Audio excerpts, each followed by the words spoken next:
हम तखेसारी के फैन बा, दुनिया में चर्चा हमार बा। जेक नाम सुनते ही दिलवा में बजला तार बा।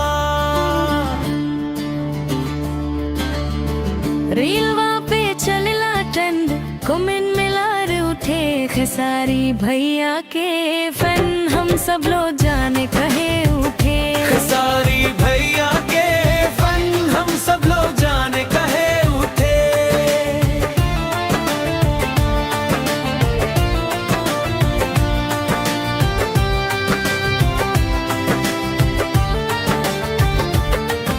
स्टेज पे जब आवन का भैया लगन सुपरस्टार। डांस करेला सब युवा, हो जाला बुम बाजार। गाना चल जाए तो गली मोहल्ला उजियारा। हम फैन हो के गर्व करे खेसारी भैया हमारा। एक्शन हीरो, रोमांटिक हीरो, सब रोल में फिट बा। बिहारी स्वैग के बात अलग, सबके दिल में हिट बा।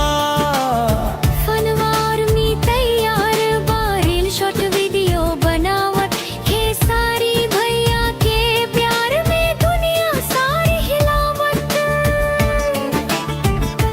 लव यू भैया बोल बोल के कमेंट में आग लगा दी।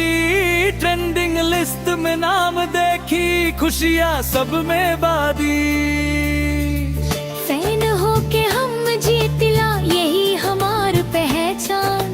खेसारी भैया के नाम पे चलला हमार जान। हम तक सारी के फैन बा, दुनिया में चर्चा